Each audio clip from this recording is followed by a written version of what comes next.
உலகெங்கும் வாழும் நேயர்களுக்கு ஆஸ்ட்ரோ பூர்ணாவின் பணிவான வணக்கங்கள்.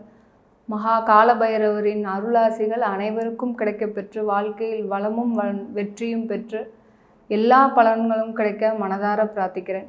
இன்றைக்கி நாம் இந்த பதிவில் மகர ராசி அன்பர்களுக்கு செவ்வாய் சனி சேர்க்கை பெற்று, அதாவது மார்ச் மாதம் 15ஆம் தேதியிலிருந்து ஏப்ரல் மாதம் 22ஆம் தேதி வரை இந்த செவ்வாயும் சனியும் சேர்க்கை பெற்று கிட்டத்தட்ட 40 நாட்கள் எந்த மாதிரியான பலனை கொடுக்க போகுதுன்றதை நம்ம இந்த பதிவில் தெளிவாக பார்க்க போகிறோம். அதற்கு முன்னாடி நீங்கள் இந்த சேனலை இப்போ தான் முறையாக பார்க்குறீங்கன்னா சப்ஸ்கிரைப் பண்ணிக்கோங்க. பெல் பட்டனில் ஆல் ஆப்ஷன் சூஸ் பண்ணிங்கன்னா உங்களுக்கு அடுத்தடுத்து நோட்டிஃபிகேஷன் வந்துக்கிட்டே இருக்கும். தினமும் ஒரு ராசிக்கு உண்டான பலன்கள், கோச்சார நிலவரப்படி கிரகங்கள் பயிற்சி ஆகும்போது உங்களுக்கு எந்த மாதிரியான வழிமுறைகள் தேவைப்படுது, நீங்கள் எப்படி இருக்கணும் அப்படின்றத நம்ம ஒவ்வொரு பதிவுலையும் சொல்லியிருப்போம். அதே சமயத்தில் ஒவ்வொரு பயிற்சி அப்பமும் ஒவ்வொரு யோகங்கள் அப்பமும் நீங்கள் எந்த மாதிரியான தெய்வத்தை வழிபட்டீங்கன்னா உங்களுடைய வாழ்க்கை மேலும் சிறப்புற்று வாழ்வதற்கு உண்டான சில விளக்கங்கள்லாம் இருக்கும். அதனால் நீங்கள் கடைசி வரைக்கும் ஸ்கிப் பண்ணாமல் பாருங்கள். இன்றைக்கி இந்த மகர ராசி அன்பர்களுக்கு செவ்வாய் சனி சேர்க்கையாகப்பட்டது.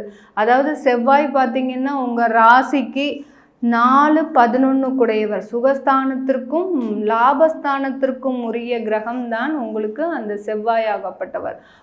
ராசி அதிபதியும் தனஸ்தானத்திற்கு உண்டான அதிபதியும் தான் சனி.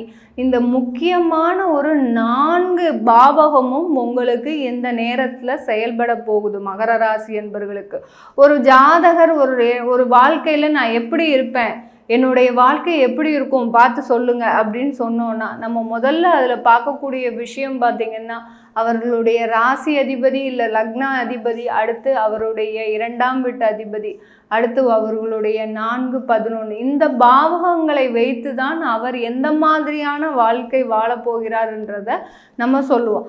அதே மாதிரி தான் இந்த மகர ராசி அன்பர்களுக்கு இப்போ பார்த்திங்கன்னா அந்த செவ்வாய் சனின்றவர் 1, 4, 2, 11 குடையவர். இந்த 4 பாவகங்களும் ஒரே நேரத்தில் உங்களுக்கு 40 நாட்கள் மிக அதிகமாக வேலை செய்ய போகுது. அந்த செவ்வாயும் சனியும் 2 கிரகங்களும் பாவ கிரகங்களாக இருந்தாலும் இந்த மகர ராசி அன்பர்களுக்கு இதுவரைக்கும் நீங்கள் பட்ட பாடு பார்த்தீங்கன்னா, ஏன்னா அந்த சனிக்கு அதிபதி, அந்த மகர ராசிக்கு அதிபதி அந்த சனி, அந்த சனிக்கு உண்டான விஷயங்கள் எல்லாமே இவர்கள்கிட்ட இருக்கும். ரொம்ப எளிமையாக இருப்பாங்க, ரொம்ப அதிகமாக உழைப்பாங்க, எல்லார்கிட்டையும் பாசம் வைக்கும் நபர்களாக இருப்பாங்க. அதே சமயத்தில் இந்த மகர ராசி அன்பர்கள் மிகுந்த ஒரு சாக்ரிஃபைஸ், அதாவது தன்னுடைய வாழ்க்கையவே அழித்து கொள்ளும் அளவிற்கு மிகுந்த ஒரு தியாகியாக இருப்பாங்கன்னு சொல்லணும். அந்த தியாகம்ன்றது யாருக்குமே அந்த அளவுக்கு அதிகமாக வராது. ஆனால் இந்த மகர ராசி அன்பர்களுக்கு தான் தன்னுடைய வாழ்க்கையை நாம் இழந்தாலும் கூட மற்றவர்கள் சந்தோஷமாக இருக்கிறார்களா, தன்னுடைய குடும்ப உறுப்பினர்கள் சந்தோஷமாக இருக்கிறாங்களா, இல்லை தன்னுடைய பெற்றோர்கள் அம்மா அப்பா இப்படி யாரையுமே ஒரு இதுக்கு ஆளாக்காம, ஒரு மன உளைச்சலுக்கு ஆளாக்காம, தன்னுடைய ஒரு இதுலேயே எல்லாத்தையுமே மனக்குமுறலையும் மன வருத்தத்தையும் எல்லா பிரச்சனைகளையும் தனக்குள்ளேயே அடக்கி வைத்து வாழ்பவர்கள் இந்த மகர ராசி அன்பர்கள். வெளியில் பார்த்தீங்கன்னா ரொம்ப சாதுவாக இருப்பாங்க. இந்த மகர ராசி அன்பர்கள் இவனா இப்படி இருக்கிறான், ரொம்ப நல்ல பையன் அப்படின்னு சொல்கிற அளவிற்கு இந்த மகர ராசி அன்பர்கள் ரொம்ப சாதுவாக இருப்பாங்க. அந்த அளவிற்கு இவர்கள் தன்னுடைய வாழ்க்கையின் ரகசியத்தை வெளியில் சொல்லாதவர்கள். இந்த மகர ராசி அன்பர்களுக்கு இந்த செவ்வாய் சனியாகப்பட்டது, அந்த சனி பகவான் தன்னுடைய 3ஆம் பார்வையாக அந்த 4ஆம் இடத்துல இருக்கக்கூடிய குரு பகவானை பார்க்கும்போது மிகப்பெரிய, இப்போ 3 கிரகங்களும் சேர்ந்து வேலை செய்ய ஆரம்பிக்கும் போது இந்த 40 நாட்களில் இந்த காலகட்டத்தில் உங்களுக்கு குடும்பத்தில் இருக்கக்கூடிய வருமானங்கள் அதிகரிப்பதற்கு, ஒரு தொழில் செய்கிறீங்கன்னா அந்த தொழிலில் பொருள், அதாவது எந்த அளவுக்கு நீங்கள் அந்த தொழிலில் ஒரு பற்றுதல் வைத்து அந்த தொழில் மீது ரொம்ப ஆர்வம் காட்டி செஞ்சுருக்கிறீங்களோ அந்த தொழிலே பார்த்திங்கன்னா உங்களுக்கு கடந்த காலத்தில் மிகப்பெரிய பிரச்சனையை கொடுத்துரும். ஒரு வேலைக்கு போகிற, அதாவது ஒரு கல்வி தொழில் நிறுவனம் வச்சுருக்கிறீங்க, இல்லை ஒரு அதிகாரம், அதாவது ரியல் எஸ்டேட் தொழில் வச்சுருக்கிறீங்க, அப்படி மாதிரி ஏதாவது ஒரு பிரபலமான தொழில் வச்சுருந்தீங்கன்னா கடந்த காலத்தில் உங்களுக்கு அது மிகப்பெரிய அளவில் நஷ்டத்தை கொடுத்துருக்கும். உங்களுடைய பேரும் புகழும் வெளியில் தெரியாமலே உங்களுடைய அந்த தொழிலாகப்பட்டது சிதைந்து போகும் அளவிற்கு மிகப்பெரிய பிரச்சனைகளை சந்திச்சிருப்பீங்க இந்த மகர ராசி அன்பர்கள். அந்த தொழிலாகப்பட்டது, ஏன்னா அந்த எவ்வளவுக்கு எவ்வளவு நீங்கள் லாபம் பார்த்து சம்பாதிச்சு அந்த தொழிலை கொண்டு வந்தீங்களோ, இப்போ பார்த்தீங்கன்னா ஒரு 2 வருஷ காலமாக அந்த தொழிலில் லாபம் கிடையாது, சம்பாத்தியம் கிடையாது, 10 பேர்கிட்ட கடன் வாங்கி அவமானப்பட்டு அசிங்கப்பட்டு மிகப்பெரிய அளவில் அந்த கடன்கள் மூலமாக தன்னுடைய குடும்பத்தையும் நீங்கள் இழந்திருப்பீங்க மகர ராசி அன்பர்கள். அந்த அளவிற்கு அந்த தொழிலாகப்பட்டது உங்களுக்கு மிகப்பெரிய பிரச்சனையை கொடுத்துருக்கும். ஏன்னா அந்த 4ஆம் வீட்டு அதிபதியான அந்த செவ்வாய் பார்த்திங்கன்னா அவங்களுக்கு கடந்த காலத்தில் விரயஸ்தானத்தில் உச்சம் பெற்று இருந்தார். விரயஸ்தானத்தில் உச்சம் பெற்று இருக்கும்போது மிகப்பெரிய அளவில் உங்களுக்கு பொருள் நஷ்டமோ இல்லை பண நஷ்டமோ இல்லை விரயம் நிறைய ஆயிருக்கும். பணம் தேவையான அளவு வந்திருக்கும். அந்த பணத்தை பார்த்திங்கன்னா உங்களுக்கு எங்கே இருக்குன்னே தெரியாது. அந்த தொழிலில் போட்ட முதலீடு கடலில் கரைச்ச உப்பு மாதிரி உங்களுக்கு எவ்வளோ போட்டாலும் அது பத்தவே பத்தாது. அந்த அளவிற்கு விரயமாக போயிருந்திருக்கும் இந்த மகர ராசி அன்பர்களுக்கு. இது எல்லாமே ஒரு நிவர்த்தி ஆகக்கூடிய நேரம் தான் இந்த கிரக கோச்சார நிலவரப்படி நம்ம சொல்கிறோம். இந்த கிரக கோச்சாரத்தில் பார்த்திங்கன்னா அந்த செவ்வாயும் சனியும் சேர்ந்து அந்த தொழிலில் ஏற்பட்ட நஷ்டங்களை, ஏன்னா உங்களுடைய 2ஆம் இடத்துல இருக்கிறாங்க 2 பேருமே, அந்த செவ்வாயாகப்பட்டவரும் சனியாகப்பட்டவரும் ராசிக்கு 2ஆம் இடத்துல இருக்கிறார். விரயஸ்தானத்தில் இருந்து அந்த வெளியில் வந்து உங்களுடைய ராசிக்கு 2ஆம் இடத்துல இருக்கும்போது மிகப்பெரிய அளவில் அந்த தொழிலாகப்பட்டது உங்களுக்கு வளர்ச்சியை தரப்போகுதுன்னு தான் சொல்லணும்.